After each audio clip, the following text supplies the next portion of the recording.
The movie opens with a drug lord named Diego Paulo arriving at his luxurious mansion in Colombia, surrounded by armed guards positioned throughout the property. The heavy security is necessary because his illegal business has earned him many powerful enemies. Shortly after arriving, Diego goes to his bedroom to spend time with his fiancée. While he relaxes, a mysterious sniper takes position from a distant location. Without warning, a bullet shatters the bedroom window and strikes Diego in the head, killing him instantly. The story then shifts to an American military cemetery, where a skilled sniper named Brandon Beckett attends the funeral of a fellow soldier who died in combat. After the ceremony, Brandon meets his superior, Major Richard Miller, to discuss the recent assassination of a drug dealer in Colombia carried out by an unknown sniper. Richard assigns Brandon to travel to Colombia as a sniper expert to help investigate the murders. Brandon soon arrives in Bogotá, Colombia, and reports to a military base handling the case. There, he meets a male sergeant leading the investigation, who explains that the killings are linked to a notorious drug dealer named Jesus Morales. Morales is believed to have eliminated rival dealers by hiring a professional sniper and has been a fugitive for over 10 years. After reviewing the case files provided by the sergeant, Brandon begins analyzing the pattern of the murders. During the briefing, DEA officer Kate Estrada joins the meeting and shares new intelligence gathered by her team. She reveals that Morales is believed to be hiding in a farmhouse located in a remote area far from the city. Estrada insists that they launch an ambush the very next day to prevent Morales from escaping once again. Although the sergeant feels the plan is rushed, Estrada convinces him that immediate action is necessary. Estrada then asks Brandon to provide sniper cover for her team during the operation, with a local operative named Santiago assigned as his spotter. Before leaving, she instructs Brandon to carefully study all mission-related documents. The following day, the operation begins as multiple teams surround the target area. Brandon and Santiago take sniper positions deep in the forest, giving them a clear view of the surroundings. From their vantage point, they monitor the movements of Estrada's assault team as it advances toward Morales' house. To avoid detection, the team approaches using an indirect route. Meanwhile, back at the base, the sergeant closely monitors the mission through satellite surveillance. Soon after, John Sampson, a special agent from the Department of Homeland Security, enters the control room and joins the team overseeing the operation at Morales' house. Back in the field, Estrada's unit moves closer to the target location. Once all teams are in position, the first group advances to begin the ambush. Moments after they enter the house, a sudden explosion erupts, killing several soldiers instantly. At the same time, a hidden sniper observes Estrada's team from deep within the forest. He locks onto one of her most trusted partners, Pablo. A shot rings out and strikes Pablo in the leg, causing him to collapse in pain. Seeing this, Estrada rushes to his side and drags him to a safer position. However, the sniper fires again with deadly precision, hitting Pablo in the head and killing him on the spot.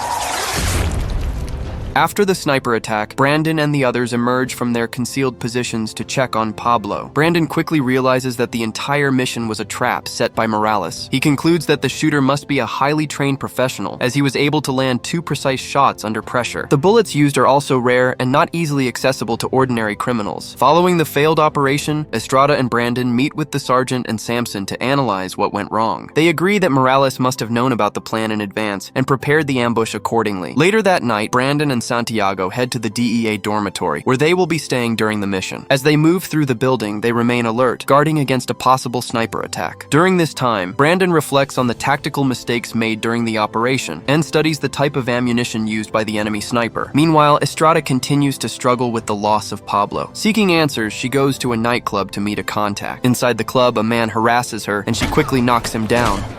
Shortly after, she meets Carlos, a secret informant who has been feeding her information about criminal groups, including Morales. Carlos reveals that Morales hired a legendary professional sniper known as El Diablo, or the Devil, to eliminate his rivals. With their deaths, Morales has risen to become the most powerful drug lord in Colombia. Carlos warns Estrada to stay away from the operation, saying that once El Diablo targets someone, their life is in serious danger. Despite the warning, Estrada refuses to back down, especially after losing her closest partner to El Diablo. Carlos understands her resolve and promises to provide more information about Morales and El Diablo as soon as possible. At the same time, Brandon rushes to the roof of the dormitory after Santiago reports seeing a reconnaissance laser aimed at the building. Realizing that Brandon is ready for combat, El Diablo becomes even more determined to kill him. Guided by Santiago's directions, Brandon finally spots his target. Using their expert sniper skills, both men fire at each other almost simultaneously. El Diablo narrowly avoids Brandon's shot, while Brandon quickly takes cover the moment El Diablo pulls the trigger. trigger. From this brief duel, Brandon notices that El Diablo is using a different type of ammunition than his own. The following day, Brandon, Estrada, and the sergeant hold a video call with Richard, Brandon's superior. Richard explains that El Diablo is using a high-tech smart bullet capable of changing direction and detonating on command. He also reveals that this advanced ammunition was developed by the United States Department of Defense. Meanwhile, Morales relaxes at his headquarters with several Bogota gang members while playing billiards. After losing a bet, Morales points his gun at a gang leader named Manolo, who won the game, terrifying everyone present. Another thug named Victor is clearly shaken by Morales' behavior. Moments later, Morales lowers the gun and claims he was only joking. Soon after, Morales is informed that Brandon and Estrada are still alive. Angered, he leaves the room and attempts to contact El Diablo. When Morales reaches his private quarters, he finds El Diablo already there, aiming a gun at him. El Diablo demands payment, but Morales refuses, stating that the job is unfinished. Morales orders him to kill Brandon and Estrada immediately if he wants his money. At the same time, Estrada, Brandon, and Santiago travel by taxi to investigate El Diablo. Suddenly, Estrada receives a call from Carlos, who provides the address of El Diablo's girlfriend. They immediately change course and head to the location. On the way, a truck slams into their vehicle at an intersection. Morales' men then surround them and open fire. During the chaos, Santiago is fatally shot and dies at the scene. Amid the attack, Estrada secretly heads alone to El Diablo's girlfriend's house without informing Brandon. When she arrives, Manolo and his men confront her as she attempts to force her way inside. Outnumbered, Estrada fights back but is eventually cornered.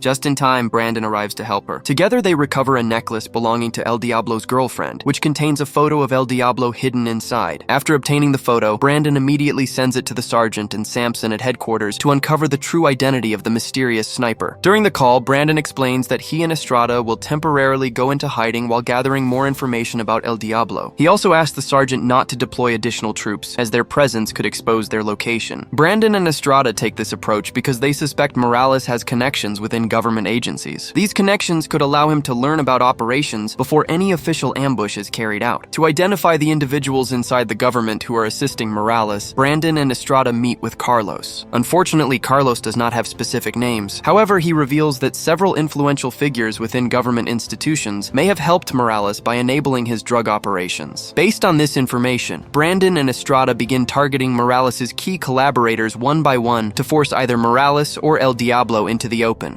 Samson strongly disagrees with this strategy, believing it could create widespread chaos. In contrast, Richard and the sergeant support the plan, viewing it as an effective way to draw Morales out of hiding. One night, Morales learns that one of his business partners has been killed by Brandon and Estrada. Enraged, he meets with El Diablo and pays him to eliminate them that same night. Without hesitation, El Diablo approaches Manolo for information and assistance. After receiving money, Manolo agrees to help and reveals that Brandon and Estrada have been working with Carlos. Upon hearing this, El Diablo orders Manolo to hang Carlos in front of a church. El Diablo then hides nearby, waiting for Brandon and Estrada to reveal themselves. When Estrada sees Carlos hanging from a tree, she panics and prepares to rush out to save him. Brandon stops her and warns that it is a trap designed to draw them into the open. And that is exactly what he wants. He convinces her that they can still save Carlos from their current position. Brandon carefully shoots the rope holding Carlos, freeing him just before he loses consciousness. However, El Diablo immediately fires a shot and kills Carlos.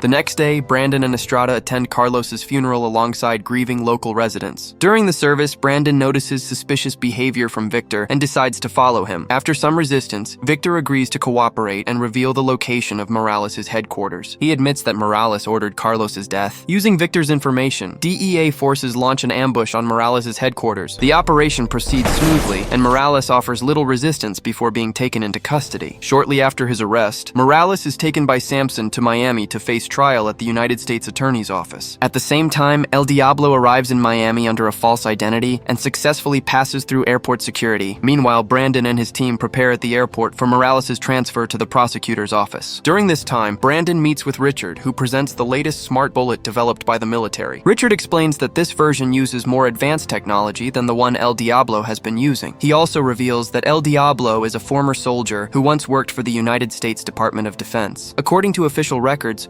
100 smart bullets went missing, and El Diablo is believed to have taken them. Elsewhere in the airport, El Diablo settles into a room and begins assembling his sniper gear for another assassination. Meanwhile, Morales is hooded and escorted by several officers from a secured room toward a vehicle bound for the prosecutor's office. When the first convoy departs, Samson questions why Brandon and his team are not accompanying it. Brandon then reveals that the convoy that just left is a decoy. He explains that the man in that convoy is not Morales. The real Morales, he says, will be transported separately in a white van leaving leaving shortly. Inside his room, El Diablo receives orders from a government insider to kill Morales before he can expose officials involved in the drug operation. At the same time, Brandon and Estrada position themselves across from the building where El Diablo is hiding. Estrada keeps watch on the initial convoy, while Brandon lines up his rifle toward El Diablo's location. After receiving a message revealing that Morales is in the white van, El Diablo shifts his aim and waits. When the white van exits the airport, El Diablo opens fire, riddling it with bullets.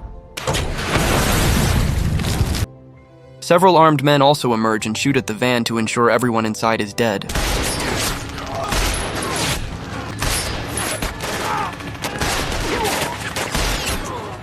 Meanwhile, Brandon locks onto El Diablo's position and fires the advanced smart bullet Richard gave him. The shot strikes El Diablo in the head, killing him instantly.